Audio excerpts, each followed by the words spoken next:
نیند آنی چاہے اور ہم نیند کو ہٹائیں کہ نہیں ابھی کچھ اللہ کی جو ہے وہ عبادت ہم دنیا کما کما کر تھک جاتے ہیں، رات کو کھڑے ہو کر تھک جاتے ہیں۔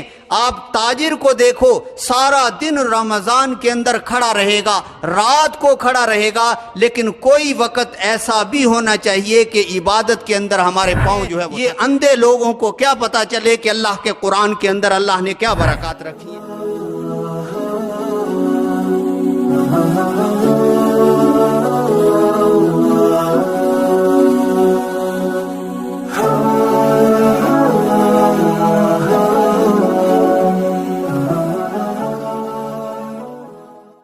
حضرت شیخ الہند مولانا محمود الحسن صاحب رحمۃ اللہ تعالی علیہ تراویح شروع فرماتے تھے، اور سحری کا وقت ہوتا تو تراویح تب جا کر جو ہے وہ ختم ہوتی، ساری رات جو ہے وہ تراویح کے اندر گزر جاتی اور قرآن کریم جو ہے وہ پیچھے سنتے رہتے۔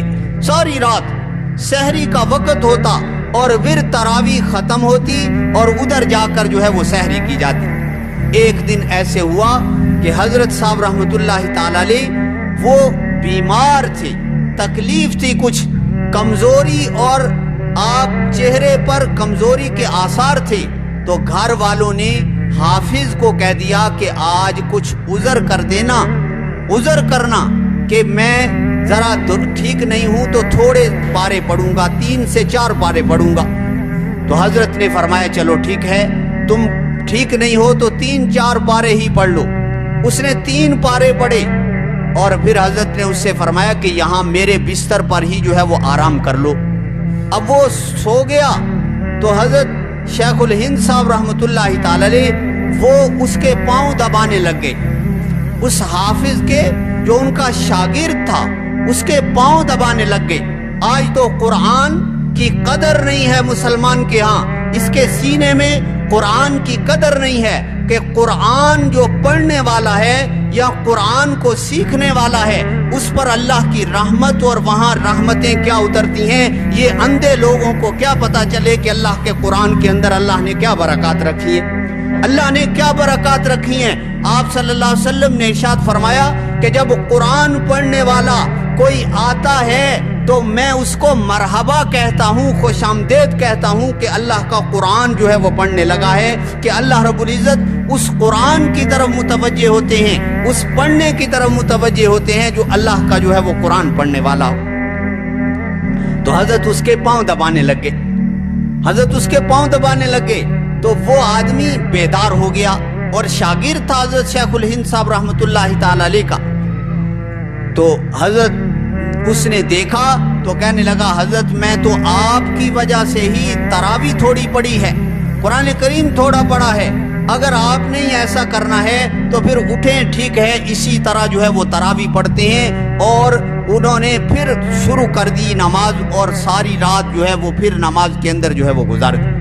حضرت شیخ الہند صاحب رحمۃ اللہ تعالی علیہ کے گھر والے ان کی مستورات 7 پارے روزانہ حضرت شیخ الہند کے بیٹے سے سنا کرتی تھی، 7 پارے روزانہ مستورات سنا کرتی تھی، اور پردے کے اندر پیچھے۔ تو وہ ایک دن بیمار ہو گئے، کوئی اور حافظ بھیجا حضرت شیخ الہند صاحب رحمۃ اللہ تعالی علیہ نے، تو اس نے 3 پارے پڑھا کر چلا گیا۔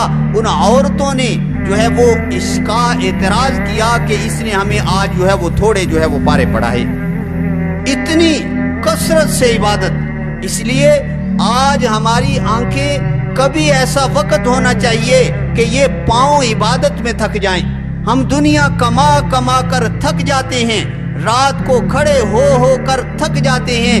آپ تاجر کو دیکھو، سارا دن رمضان کے اندر کھڑا رہے گا، رات کو کھڑا رہے گا، لیکن کوئی وقت ایسا بھی ہونا چاہیے کہ عبادت کے اندر ہمارے پاؤں جو ہے وہ تھک جائیں۔ یا تورت قدماہ، آپ کے پاؤں پر ورم آ جاتا تھا، اتنی عبادت کرتے تھے، آپ کی آنکھوں پر جو ہے وہ نیند کے آثار ہوتے تھے، اور پھر آپ سوتے۔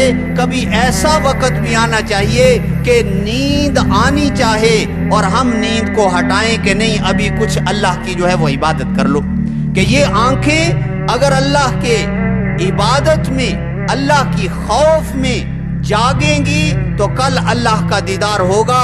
اگر یہ آنکھیں سوئی رہی تو وہاں دیدار نہیں ہوگا. قبر کے اندر سکون نہیں حاصل ہوگا. قبر کے اندر سکون ان آنکھوں کو جگانے کے اندر جو ہے وہ حاصل ہوگا. حضرت مولانا رشید احمد صاحب گنگوہی رحمت اللہ تعالی علیہ بہت بڑے محدث تھے. ایک دن واز فرما رہے تو فرمایا کہ مجھے کچھ نہیں آتا. اور بہت بڑے محدث روزانہ 7 کتابیں حدیث کی خود پڑھاتے ہیں. تو ایک بندے نے سن کر کہنے لگا کہ مجھے ایسے معلوم ہوتا ہے کہ یہ تو جھوٹ بول رہے ہیں. یہ روزانہ اتنی کتابیں پڑھاتے ہیں, کہتے ہیں مجھے کچھ نہیں آتا. تو وہ بندہ پریشان ہو گیا کہ انہوں نے کیسے کہہ دیا مجھے کچھ نہیں آتا, یہ تو جھوٹ معلوم ہوتا ہے. تو وہ حضرت مولانا اشرف علی تھانوی صاحب رحمت اللہ تعالی علیہ کے پاس گیا. کہنے لگا جی مجھے یہ اشکال ہے کہ انہوں نے کہا مجھے کچھ نہیں آتا جبکہ وہ تو بہت بڑے محدث ہیں. تو حضرت صاحب رحمت اللہ تعالی علیہ نے فرمایا اللہ کے بندے جھوٹ نہیں ہے, ان کے سامنے اللہ کا علم ہے. ان کے سامنے اللہ کا علم ہے. جب وہ اللہ کا علم دیکھتے ہیں تو کہتے ہیں مجھے کچھ بھی نہیں آتا. ایک پہاڑ کے سامنے ایک ذرہ کوئی حیثیت نہیں رکھتا. ایک سمندر کے مقابلے میں ایک قطرہ کوئی حیثیت نہیں رکھتا. ایک ہاتھی کے مقابلے میں ایک مچھر کی جسامت کچھ بھی نہیں ہوتی. اسی طرح اللہ کا علم, اللہ کی عظمت, اللہ کے کمالات اور اللہ رب العزت کے کمالات کو دیکھتے ہوئے اللہ کے پیغمبر بھی اللہ سے خوف زدہ ہوتے ہیں, کہ بزرگ بھی خوف زدہ ہوتے ہیں کہ اللہ کا علم اور ہمارے علم کے اندر جو ہے وہ کیا مناسبت. دیکھو حضرت خضر علیہ السلام اور حضرت موسیٰ علیہ السلام کشتی میں سفر کر رہے تھے. تو ایک چڑیا آئی اور کشتی کے کنارے پر بیٹھ گئی اور اس نے چونچ پانی لیا. چونچ میں 3 چونچیں لی, پانی 3 چونچوں میں لیا. تو حضرت خضر نے کہا کہ اے موسیٰ, میرا اور تیرا علم اللہ کے علم کے مقابلے میں اسی طرح ہے جس طرح اس چڑیا نے اس پانی سے جو ہے وہ 3 چونچوں میں جو ہے وہ پانی لیا.